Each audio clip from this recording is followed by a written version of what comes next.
ناظرین کرام، وقار سخن پروگرام کے ساتھ وقار احمد وقار حاضر خدمت ہے۔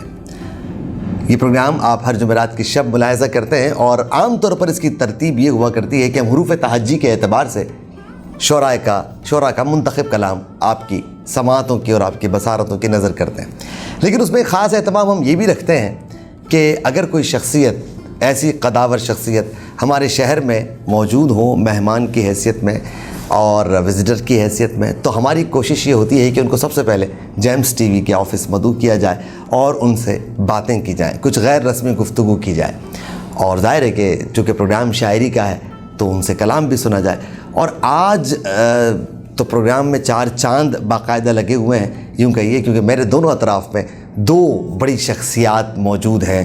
اور سب سے پہلے تو یہ سمجھ لیجیے کہ میرا لیفٹ سائڈ جو ہے وہ میرے بائیں طرف میزبانان موجود ہیں اور میرے دائیں طرف مہمان موجود ہیں، کیونکہ یہ ساجد رضوی صاحب کی شخصیت سے کون واقف نہیں ہوگا، یہ ایک محرک بنتے ہیں تمام مہمانوں کی حیدرآباد آمد کا، اور یہ مدعو بھی کرتے ہیں فراخی دل کے ساتھ، اور پھر ہمیں جب مطلع کیا جاتا ہے کہ یہ شخصیت حیدرآباد میں آ رہی ہے تو ہم 2 صاحبان کے ممنون و مشکور ہو جاتے ہیں، ایک خود ساجد رضوی صاحب کے کہ جن کے طفیل ہمیں ایسی گرامایا شخصیت سے ملاقات کا شرف حاصل ہوتا ہے۔ آج ہمارے پروگرام میں دنیا ادب کا اور اس وقت مزاح کی دنیا کا سب سے بڑا ستارہ، سب سے روشن ستارہ جو موجود ہیں مہمان کی شکل میں، جناب خالد عرفان صاحب موجود ہیں۔ آج ہم ان کو اپنے پروگرام میں وقار سخن میں خوش آمدید کہتے ہیں۔ ان کے ساتھ زوجہ محترمہ موجود ہیں سر خالد صاحب کی، اور خود بہت خوبصورت شاعرہ ہیں سامیہ ناز صاحبہ موجود ہیں، ہم انہیں خوش آمدید کہتے ہیں۔ اور ہمارے شہر حیدرآباد کی ایک ایسی شخصیت کہ جن کے بغیر حیدرآباد کی کوئی ادبی محفل مکمل نہیں ہوتی، ناقد بھی ہیں، مورخ بھی ہیں، محقق بھی ہیں، مدبر بھی ہیں، اور مصنف بھی ہیں، مؤلف بھی ہیں، اور سب سے بڑھ کر یہ کہ ہمارے محترم استاد بھی ہیں اور شفیق اور مہربان شخصیت بھی ہیں، جناب پروفیسر مرزا سلیم بیگ صاحب موجود ہیں۔ اور ان کے برابر میں آپ جانتے ہیں، خوب اچھی طرح سے واقف ہیں، اور ان کا دست شفقت ہمارے سر پر رہتا ہے تو ہم اس طرح کی تحریکات میں مشغول رہتے ہیں اور اس طرح کے محافل سجاتے رہتے ہیں، جناب سید ساجد رضوی صاحب۔ آپ چاروں حضرات کو آج کے اس وقار سخن میں خوش آمدید۔ اور ناظرین، پروگرام کی ترتیب ویسے تو شاعری ہوتی ہے اور میں حروف تہجی کے اعتبار سے شعراء کا منتخب کلام آپ کے سماعتوں کی نظر کرتا ہوں، اور آپ بھی ہمیں کال کر کے 0313316166 پر کال کر کے اس پروگرام میں شامل ہو جاتے ہیں۔ لیکن آج ایک غیر رسمی گفتگو رہے گی کہ ہم اس گفتگو میں خالد عرفان صاحب سے شاعری بھی سنیں گے، میں محترمہ سامیہ ناز صاحبہ سے بھی شاعری سنیں گے، ساجد صاحب سے بھی شاعری سنیں گے، اور گفتگو رہے گی کہ جو آج کی موجودہ شاعری ہے وہ کس سمت میں جا رہی ہے، نوجوانوں کی آج کل شاعری میں جو دلچسپی بڑھ رہی ہے وہ صحیح سمت میں بڑھ رہی ہے، غلط سمت میں بڑھ رہی ہے، تبدیلی جس نوعیت کی ہو رہی ہے، کیا یہ کوئی مثبت تبدیلی ہے یا اس کو مثبت کس طرح بنایا جا سکتا ہے؟ تو سب سے پہلے تو سر خوش آمدید کہتے ہوئے میں یہ چاہوں گا کہ چونکہ آپ اس شہر کے میزبان بھی ہیں تو یہ ایک بے ادبی ہوگی کہ میں ہوں تو اس پروگرام کا میزبان، لیکن میں اگر سوال کا آغاز کروں گا تو میں اسے شاید بے ادبی شمار کروں گا، تو میں یہ پہلا حق، اس کے بعد سر آپ کی تقلید میں ہم بھی سوالوں کا آغاز کریں گے۔ تو پروفیسر مرزا سلیم بیگ صاحب کو میں چاہوں گا کہ سر گفتگو کا آغاز آپ کی جانب سے ہونا چاہیے۔ سب سے پہلے میں خوش آمدید کہتا ہوں، اور اس کے بعد میں یہ اپنے جذبات آپ سے شیئر کرتا ہوں کہ ایک زمانے میں حیدرآباد مزاح گوئی کے حوالے سے ایک باقاعدہ اس کا مقام تھا۔ کیا بات؟ تو اب بہرحال لوگ آئے ہیں اور وہ کارواں تو چلتا ہی رہے گا، لیکن یہ ہے کہ میں عرض یہ کرنا چاہتا تھا کہ جس طرح دیگر شعراء کے لیے یہاں پر ایک سماعت کا باقاعدہ سرکل ہے، اسی طرح سے مزاح کی سماعت کا باقاعدہ یہاں پر ایک تربیت یافتہ جو ہے نظام موجود ہے، اور اس تربیت میں ظاہر ہے کہ ساجد رضوی صاحب کا بڑا ہاتھ ہے۔ اور دوسری بات یہ ہے کہ ہر شاعر کا شعر ہر آدمی کی سمجھ نہیں آتا اور اس کی وہ پورے طور پر داد بھی نہیں دے پاتا، لیکن مزاح کی تحسین کا یہاں پر ایک باقاعدہ نظام ہے۔ آپ میرا خیال 4 مرتبہ حیدرآباد میں